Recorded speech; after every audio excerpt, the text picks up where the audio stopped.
¿Qué tal, queridos oyentes? Buenos días, ¿cómo estáis? Es sábado 24 de mayo de 2014 y aquí estamos, un día más. Vamos a hacer un nuevo programa de Radio Libertad Constituyente. ¿Qué tal, don Antonio? ¿Cómo está? Buenos días. Estoy bien.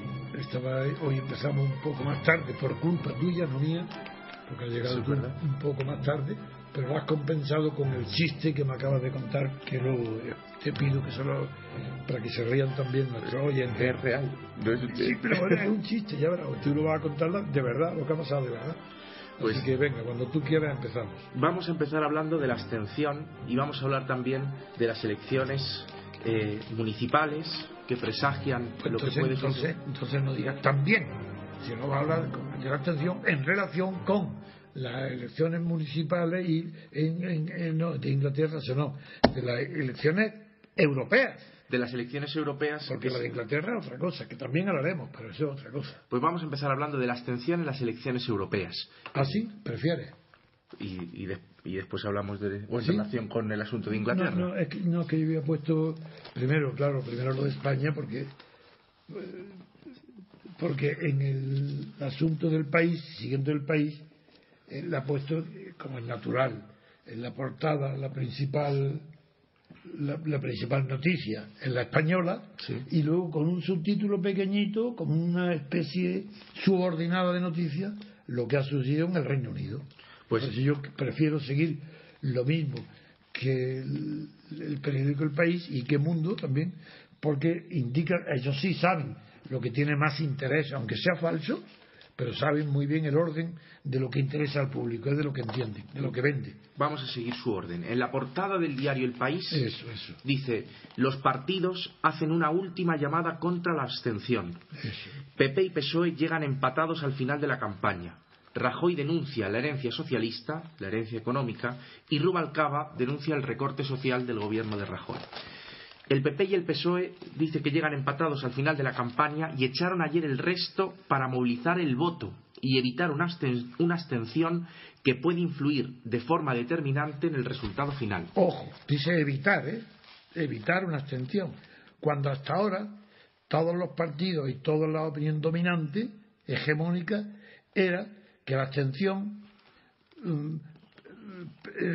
abstención perjudicaba a los partidos grandes, que beneficiaba a los partidos grandes, y por eso los partidos grandes no querían hacer campaña a favor de las elecciones y los partidos pequeños en cambio estaban locos pidiendo el voto los pequeños.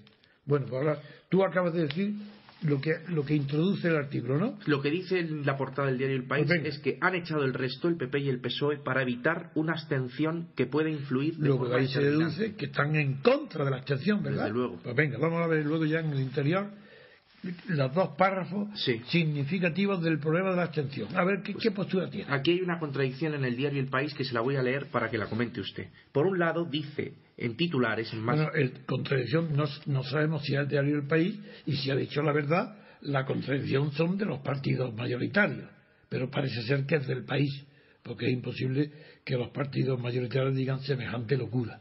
Contradicción. Vamos a verlo en El País. Por un lado dice el diario El País, destacado, dice: la única forma de que los partidos pequeños se hagan con varios escaños es más participación, de lo cual se deduce que la participación favorece a los partidos pequeños. Eso es. Y luego le voy a leer este párrafo en el mismo artículo, dentro de la misma página, sí, dentro de la página 12 del diario El País. Y del mismo artículo, no dentro de la misma página, sino también dentro del mismo artículo. Dice: en las últimas elecciones europeas, en 2009, 6 formaciones lograron representación parlamentaria. Esta vez pueden entrar hasta 9 formaciones, y varias de ellas están al límite, sobre todo Podemos, que es el partido de Pablo Iglesias, a la que algunos apuntan hasta 2 escaños. Y luego habla también de Equo o Vox. Dice: esas coaliciones o partidos pequeños, en el último minuto del recuento, van a competir directamente por esos escaños para arrebatárselos al PSOE o al PP. La única manera de que los dos grandes partidos logren esos escaños es que suba la participación, que está previsto que roce el 40%, lo que implicaría que participan abstencionistas. Que participen.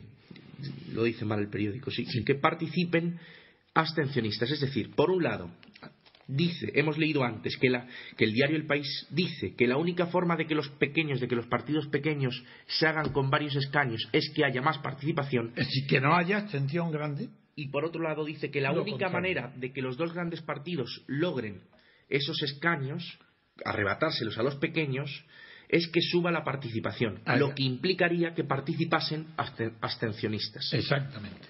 Luego vamos a comentar, luego seguirás con las noticias. Sí. Esto sí que merece ser comentado. Verdaderamente es extraño. No, antes de comentarlo, me gustaría, te voy a pedir luego que cuentes lo que acabas tú de participar en un debate en la sala de espera de la audiencia o de un juzgado, ¿no? Sí, la sala de togas de los juzgados de primera instancia. Muy bien, pero antes diré nada más que muy breve, que es evidente que venimos repitiendo continuamente que el enemigo número uno de los dos grandes partidos es la abstención. Venimos repitiendo que el Estado se gasta una fortuna en cada elección para promover, propagar y pedir el voto, diciendo que vote a quien quiera, pero que se vote. Hemos dicho al final cómo Valenciano ha dicho lo mismo, votar a cualquiera, pero votar. He dicho cómo Alfonso Guerra dice nuestro principal enemigo es la abstención. Bueno, ¿cómo explicar que personas inteligentes y honradas y honestas, que conocen el fraude, el engaño que hay en las elecciones, que no representan a nadie, que las elecciones por el procedimiento de listas de partidos no son representativas del elector ni de la sociedad civil, sino que solamente representan a los partidos que hacen las listas, a los jefes de los partidos que hacen las listas? ¿Cómo explicar que se hayan tragado el bulo, que se hayan tragado la rueda de molino de creer que una mayor participación perjudica a los mayoritarios y beneficia a los minoritarios, sabiendo que el reparto de la ley de Ohm para volver a atribuir los puestos de diputados vacantes porque los minoritarios no han alcanzado el tope del 5%, todos esos que sobran, que no pertenecen a nadie, vuelven a repartirse en virtud de la ley de Ohm en proporción a lo que cada partido ha sacado. Por tanto, los mayoritarios son los que ganan más porque tienen mayor proporción. Así que se mire por donde se mire, bien directamente o bien a través del reparto de la ley de Ohm, lo que no hay duda ninguna es que aritmética y matemáticamente los partidos mayoritarios son siempre favorecidos si hay mayor participación, puesto que la diferencia aumentará. Es evidente que no se puede negar que si hubiera una participación masiva, pues seguro que los minoritarios, Izquierda Unida, Rosa Díaz, Podemos, Vox, todos estos, seguro que si votara el 100%, bueno, por lo menos el 99,99, porque yo nunca votaría, ni espero que Adrián tampoco, bueno, pues entonces, en ese caso, todos los partidos minoritarios, al votar tanta gente, algún diputado sacarían. Pero la diferencia, la desproporción entre el peso de los partidos mayoritarios y los minoritarios sería aún mayor. Si cuanto más participen, mayor diferencia de peso político entre los partidos grandes y los pequeños. Puesto que hay más gente que vota a los grandes que a los pequeños. Naturalmente. Entonces el reparto luego sigue siendo favorable a los grandes, porque se hace en proporción a los votos obtenidos. En fin, me gustaría ahora que contara a nuestros amigos y oyentes, para que la mañana del sábado, preámbulo del partido de esta noche, pues acudan a ese partido con el humor bien desahogado de escuchar el maravilloso chiste, que no es chiste, que es la realidad que tú has presenciado y que la vas a contar al pie de la letra. Pues yo tuve un juicio ayer a las 2 de la tarde. Llegaba con la hora justa y antes de un juicio vamos a contar a los oyentes que los abogados tenemos que ir a la sala de togas, que es una sala del Colegio de Abogados, a recoger la toga para ir antes al juicio. Al tribunal. Y allí había varios abogados que había dos abogados que tenían una discusión sobre si votar o no votar. Entonces, cuando llegué yo y me dieron la toga y firmé, que hay que firmar cuando uno llega, estaban discutiendo, es que no había que votar, decían los dos con la cabeza agachada, diciendo es que no teníamos que votar, no había que votar porque esto no se puede aguantar, esta situación ya no se puede aguantar, pero es que cómo no lo vamos a hacer. Entonces yo intervine, iba con prisa pero intervine y les dije, no hay que votar y hay que dar la espalda a los partidos, que vean que los despreciamos. Y entonces me contestó uno de los dos con la cabeza agachada diciendo es que si ven que no usamos el derecho a votar, el gobierno nos lo puede quitar. Eso es. ¿Os dais cuenta? Dos abogados universitarios en ejercicio de la carrera creen que si no votan, o si la abstención es grande, el gobierno, el poder, sí, el gobierno, el parlamento, puede suprimir el derecho de voto. Pero ¿os dais cuenta qué es la clase intelectual que vota? Abogados que están con toga, que han pasado por una universidad y creen que si no se usa el fraude, nos pueden quitar el fraude. Y no quieren que nos quiten el fraude. Yo cuando hablo de fraude está clarísimo que es un fraude del voto, que no se vota al que te vota, que no se elige el que el ciudadano vota. Esos son los partidos, que los que salen elegidos son los que los partidos ponen en una lista. Eso es un fraude, porque no hay representación, ni tiene relación ninguna el deseo interior del que vota con el resultado final, porque a quien se vota en realidad no es verdad, se vota a un partido. Ahí traen la prueba de Cañete y de esta señora Valenciano. Sabéis que toda la campaña se ha centrado en dos personas, como si fueran elecciones presidenciales, lo mismo que cuando se presentaba Aznar, Felipe, Rajoy, Rubalcaba. Son elecciones presidenciales, porque también es un fraude. Cuando la gente vota, no está votando a un diputado, ni siquiera a una lista de diputados. Cree que está votando, y en la verdad, al gobierno. Porque, ¿cuál es el resultado? Los partidos hacen una lista de candidatos, la presentan a sabiendas y con la orden que tiene cada candidato puesto en la lista de cada partido, que si es elegido, hasta el número que determine el número de votos, si salen elegidos los 30 primeros, los 32, 34, todos, sin excepción, están jurídica, moral y cuantitativamente obligados a que en el Parlamento nombrar presidente del gobierno al jefe del partido que va a incluir en la lista. Luego es verdad que el pueblo entiende muy bien que en realidad todo eso es firfa. Lo que se está votando era al presidente del gobierno. Y eso lo saben. Entonces todo es un fraude, es mentira. No hay elecciones legislativas, no es verdad. Nadie representa al que vota en absoluto. Hay unas elecciones donde el pueblo vota para que se designe el presidente del gobierno. Nada más, punto. Bueno, pues figuraros qué situación de ignorancia tan macabra.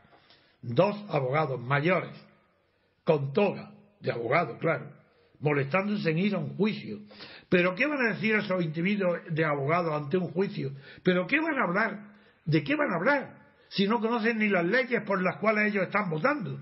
Si creen que se las pueden otorgar. Claro, como ha dicho Adrián, por lo menos están reconociendo que no hay libertades, que lo que hay son derechos otorgados o libertades otorgadas que igual que te lo dan te las quitan.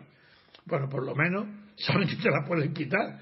Pero es que lo que es ridículo, el colmo es la ignorancia tan grande de creer, saber que es un fraude. La prueba es que ellos eran partidarios de no votar. Dicen, no, es que no teníamos que votar a este banda de mentirosos y tal. No podemos votar, pero tenemos que votar. Porque si no votamos nos pueden quitar ese derecho. Es decir, ¿pero qué significa? ¿No os dais cuenta que están ellos en su conciencia diciendo, sabemos que es mentira esto, que es un fraude? Pero vamos a utilizar el fraude porque si no lo utilizamos, incluso pueden llegar a suprimir el fraude. ¿Y qué nos queda? Es que no nos queda ni el fraude siquiera. Es decir, ni la ilusión de hacernos creer que servimos para algo. Eso es el colmo. Bueno, pues eso es lo que dos abogados togados defienden públicamente sin vergüenza ante un compañero que sea árbitro a decirle hay que darle la espalda a esta gentuza. Bien, vamos a continuar nosotros dando la espalda a los periódicos que defienden este fraude electoral. Pues podemos continuar, don Antonio, con Inglaterra. Yo no sé si hemos terminado las noticias del país, porque también conviene que sepan la gente saber que han llegado empatados. Sí, pues vamos a leerlo. Sí. Claro, dice el diario El País en la misma página, en la página 12. Dice: llegada a las urnas con un empate total. Se entiende que ahí no cuentan para nada los partidos pequeños, porque si mira ahí, llegado a las urnas, se sabe que el empate es de 2 partidos. Lo que todo el mundo sabe de qué se está hablando es que los partidos pequeños se creen que son algo y no son nada, son 0 a la izquierda, pero Izquierda Unida también, y Rosalía también, 0 a la izquierda, porque ni en 1000 años que vivieran esos partidos podrían hacer la más mínima reforma de una coma en un proyecto propuesto y acordado por los 2 grandes partidos.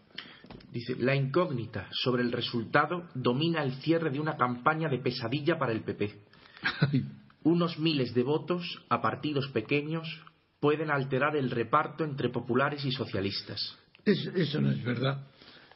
Hombre, algunos sí, quizás Vox, quizás les perjudique tanto la ley de Ohm que se les pueden llegar a no tener ningún escaño. Pero sin embargo, ya le hemos leído antes las contradicciones del país, que no sabe de lo que habla. Sí. Y yo le quería decir también una cosa que escuché ayer en la radio, en Radio y Televisión Española, que decían los periodistas, estaban hablando de la abstención, y decían los periodistas que cómo es posible que el Parlamento Europeo cada vez tenga más competencias y que sin embargo la abstención haya sido inversamente proporcional al aumento de competencias del Parlamento en los últimos 30 o 40, no, desde el año 86, que es cuando entró España en la Unión Europea. Es muy sencillo de explicar. Supongamos que Europa es un autobús que viaja, que se dice que va a viajar hacia Roma, capital futura de la Europa Federal. Bien. Y la gente no lo toma en serio y ve que no es nada y vota poco. Pero es que a medida que se aumentan las competencias, es decir, a medida que el motor del autobús aumenta la potencia, a medida que aumenta la gasolina, a medida que aumentan los choferes, pues hay más abstención. ¿Por qué? Pues muy sencillo. Porque el autobús ese no va a Roma y la gente lo sabe. Sabe que ese autobús va o bien a Estados Unidos o bien, no, a Rusia no, pero que no tiene, y que dentro del autobús viajeros tan importantes como el Reino Unido están ya con un pie frenando el autobús para bajarse, y que la gente se da cuenta que eso no está defendiendo el interés de Europa, está defendiendo internacionalmente los intereses de Estados Unidos contra Rusia y económicamente los intereses de las grandes multinacionales.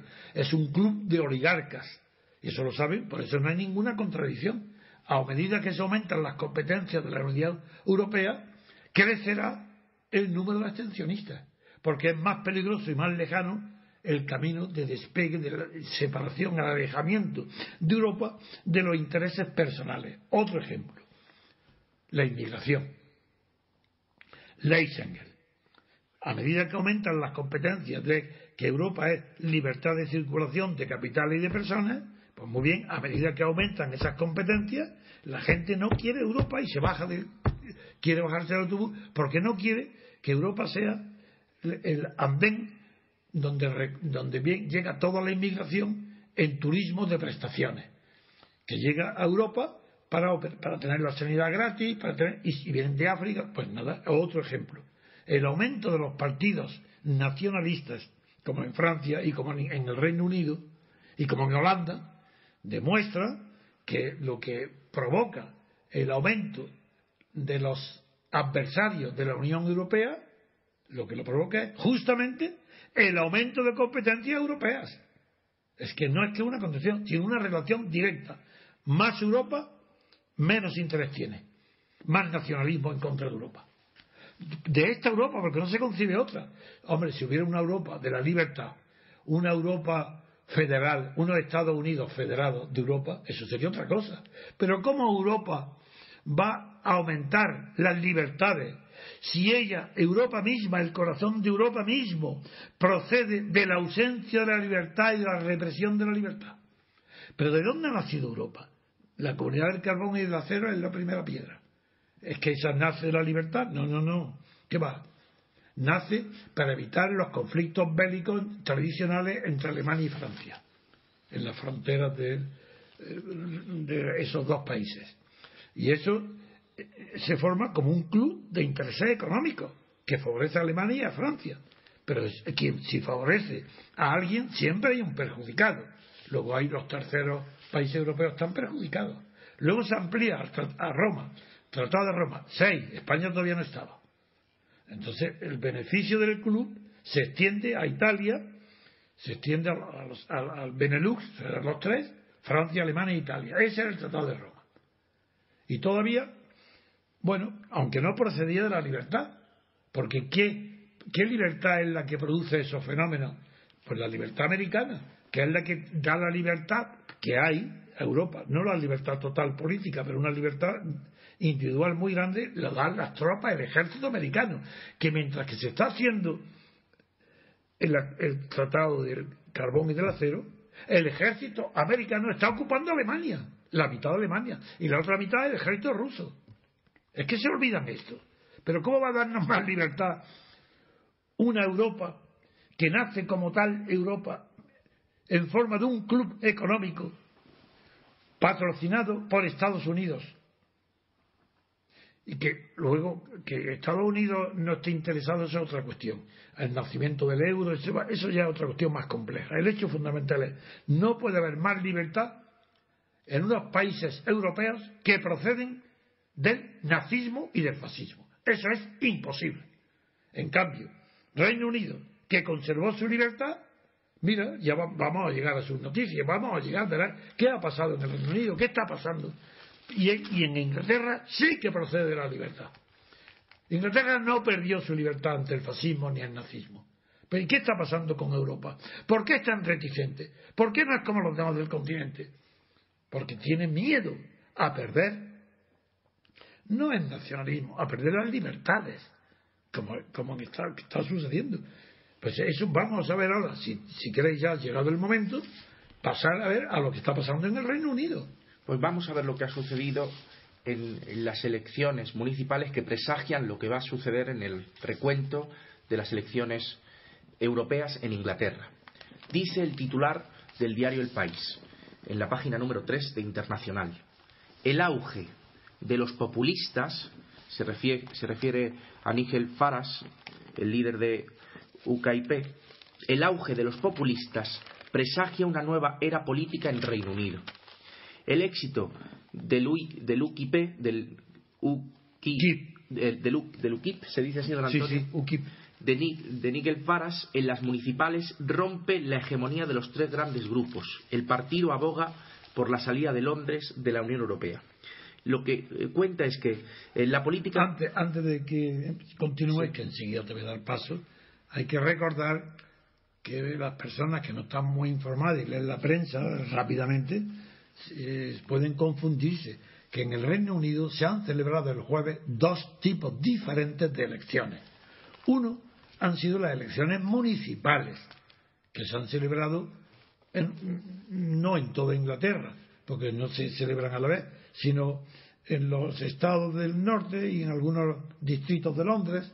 En una tercera parte aproximadamente de la población se han celebrado elecciones municipales. Y a la vez, el mismo día, y a la misma urna, el mismo tiempo, no, la misma urna no, distintas urnas, pero en el mismo día de comicio, se han celebrado las elecciones europeas al Parlamento Europeo. Bien, lo que las noticias de televisión han transmitido a nosotros han sido los resultados previstos en unas encuestas de las elecciones europeas, y hemos creído que es que no se habían celebrado elecciones municipales, uno. Y los que lo sabían, como te ha pasado a ti, Adrián, no sabías que es que se habían celebrado el mismo día, las municipales y las europeas. Esa es primera cuestión que hay que aclarar. En Inglaterra el jueves se han celebrado dos elecciones. Las municipales, nombrando consejeros en una tercera parte de los puestos a designar, a elegir, y las europeas. Y lo que conocemos es ya resultado definitivo de las municipales. Y un pronóstico muy, muy seguro de cuál va a ser el resultado que se espera en el Reino Unido de las elecciones europeas. no solo por similitud y comparación con lo que ha sucedido en las municipales, sino porque el auge espectacular, el aumento espectacular del partido de Farage hace presumir que lo mismo que aún más va a ser su triunfo en las elecciones europeas. En resumen, sin perjuicio de que tú ahora leas los comentarios adecuados del país, yo resumo la situación diciendo: 1. En el Reino Unido hay 4 partidos tradicionales. El conservador está en el gobierno, Cameron es el jefe, el laborista está en la oposición, luego está el partido liberal o demócrata. Nick Clegg. Sí, que Nick Clegg. El anterior es Miliband, no he dicho el líder del socialista, es Miliband. Luego viene el demócrata y luego finalmente un partidito muy pequeño que no tenía ni siquiera representación, tenía 2 concejales en toda Inglaterra, figuraba lo que era nada, que era el UKIP de Nigel Farage. Muy bien, en las municipales ha trastocado por completo la política tradicional del Reino Unido, hasta el punto que sea tal vez estas elecciones municipales el mayor signo de cambio de opciones políticas en el Reino Unido desde hace a lo mejor 100 años. Porque es verdad que los partidos liberales también irrumpieron con fuerza, pero ahora lo que está sucediendo es que no tiene antecedentes. Por eso Nick Farage puede permitirse la chulería de decir: lo que ha sucedido es que nosotros somos el zorro que ha entrado en un corral de gallinas en el Parlamento de Westminster. No es verdad, porque no ha habido elecciones a Westminster, al Parlamento. Las elecciones ha habido en los municipios, a las alcaldías y los concejales. Pero es que ha obtenido 150 y tenía 2. Y ha obtenido 150. Bueno, y se presagia que es seguro que va a obtener en las elecciones dentro de un año, en las legislativas, que ha desbancado ya del tercer lugar al Partido Liberal Demócrata. Ya porque hoy ya está situado por el poder mismo que tienen las municipales en tercera posición. Sí, fíjese, dice que la BBC estima que si las elecciones municipales, en las que solo estaban llamados, como usted ha dicho, 1/3 de los votantes ingleses, sí, si hubieran sido a nivel nacional, el UKIP habría obtenido un 17% de los exacto, votos, frente al 31% de los laboristas, sí, el 29% de los conservadores y por encima de los liberales, que les darían un 13%. Un 13%, sí. Y en cuanto esto es una estimación que hace la BBC de qué hubiese pasado si las elecciones si hubieran sido totales, si hubiesen sido generales. Pero en cuanto a los votos ya escrutados, no, generales no. Generales no, porque una cosa son las elecciones y otra las locales. Si hubiesen sido no 1/3, sino la totalidad. ¿Qué hubiera pasado si las elecciones municipales se hubiese votado no 1/3 sino el 100%? Eso es lo que ese es el porcentaje. Entiendo. Y en cuanto a los votos escrutados, dice que escrutados 146 de los 161 municipios, eso, los laboristas controlan 77, sí, 6 más que antes. Los Tories, que son los conservadores, han perdido 2. Han 11. 11. Los Tories 39, sí. 11 menos. 11, sí. Y son los liberales los que han perdido 2. Exacto. Sí. Que ahora solo tienen los liberales demócratas 6. Eso. Solo han conseguido 6 municipios, 2 menos. Sí. Y en 29 pueblos, 7 más, ningún partido tiene el control.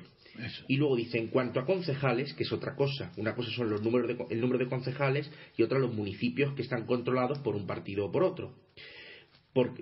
Los concejales, los laboristas han conseguido 1.792, que son 279 más que antes. Los conservadores, 1.230, que son 195 menos. Los liberales, 402, que es la bajada mayor que han experimentado los liberales, 277 menos. Y el UKIP, que le acaba de decir don Antonio, han conseguido 157 y tenía solo 2, con lo cual 155 más. Y claro, esto hace presagiar que en las elecciones que ya se han celebrado, como ha dicho don Antonio, y que hasta el domingo no conoceremos los resultados. Se ha prohibido que se publiquen o que se conozca el recuento, o incluso que se haga, no lo sé, el recuento de las elecciones europeas, que se publique el recuento de las elecciones europeas en Inglaterra, el resultado. Pues don Antonio, no sé si quiere contar algo más. No, yo creo que está clarísimo. Primero, está confirmado por la actitud de los grandes partidos y por lo que dicen los propios políticos, los propios grandes periódicos como El País y El Mundo, se está comprobando. Primero, que una gran votación, es decir, una abstención pequeña, a quien favorece es al PP y al PSOE, y a quien perjudica es a los partidos pequeños. Segundo, que es una inmoralidad votar, que votar es un fraude, es más, moralmente es de delincuentes, porque ¿cómo puede una persona votar sabiendo que el elegido no va a respetar el programa porque no tiene programa? El programa es el partido, y luego el partido cambia de opinión y los demás lo obedecen hasta el punto de que votan con el pie lo que el partido diga, no pasa por su cabeza ni por sus manos. Entonces, ¿cómo es posible que una indecencia, siendo tan indecoroso el acto de ir a votar a un partido y no a un representante político, siendo así que los más grandes filósofos y juristas defensores del estado actual de partido, como es Leibniz, reconocen que en este sistema no hay ni un mínimo átomo de representación? ¿Cómo es posible que la gente sea tan idiota que continúe votando? Muy bien, que voten aquellos que tienen intereses en el partido oscuros, económicos, de puestos, los que están colocados por los partidos, los que hacen negocios con los partidos, que voten ellos nada más. Y el argumento de que no sirve para nada, qué ignorancia tan grande, qué ignorancia confundir la legalidad con la legitimación. Qué barbaridad. Es que si estos dos abogados que ha contado Adrián creen que perdemos mucho si nos quitan el derecho a participar en los fraudes, figuraros lo que puedo pensar y lo que hay que pensar de todos aquellos que creen o que no existe legitimación, que eso no, como me pasó en un reciente debate en una radio, o los que creen que no vale para nada abstenerse, porque los elegidos, aunque sea con un 10% y con un 1%, continúan en el poder tan panchos, como se dice, tan tranquilos. Y yo eso no lo niego. Jamás he dicho que la abstención vaya a echar gobierno. El acto de votar, si no va nadie, no echa a los gobiernos. El gobierno continúa porque son cínicos, les da igual. Pero ese no es el tema de la abstención. Si la abstención lo que quiere producir no es la ilegalidad de los partidos. No, eso no es. Lo que quiere la abstención producir, y lo produce, es la ilegitimidad del sistema electoral. Hay que cambiarlo. Mientras no se cambie, no se vota. ¿Y qué pasa con la ilegitimidad? Que ni en Cataluña del referéndum, ni con el estatuto, ni nada. Pero si es que no se puso en juego, ni se ha puesto en juego posteriormente a la elección, la difícil situación en la que se encuentra un partido ilegítimo. Un partido que para gobernar o sin gobernar, que esté en el poder, un partido que tenga un 10% de los votos para gobernar, es un partido ilegítimo, está gobernando ilegítimamente. Legalmente sí, porque está de acuerdo con la ley electoral y con la Constitución. Pero como no está de acuerdo con la moral ni con la lealtad a la sociedad, pues está ilegitimado. Y si está ilegitimado, cualquier escrache inocente, no el acto de Montoro que es violento, ¿qué va? Cualquier inocencia, una manifestación ni siquiera importante pero pacífica, puede provocar la caída del entero el sistema, del mismo modo que en el sueño de Daniel con el Nabucodonosor soñó en una estatua enorme de bronce o de oro, de bronce, que tenía los pies de arcilla y que le cayó una pequeña chinita y se derrumbó la estatua. Eso es lo que puede producir la falta de legitimidad, el derrumbamiento del sistema entero y la necesidad de convocar un periodo de libertad constituyente para sustituir esa ley electoral fraudulenta por una ley representativa de verdad, que representa al votante, que los votantes sepan, y eso no hay más que un solo sistema: adoptar el sistema electoral vigente en Estados Unidos, en Francia, en Inglaterra, en los países únicos que pueden decir que están representados. ¡Qué casualidad!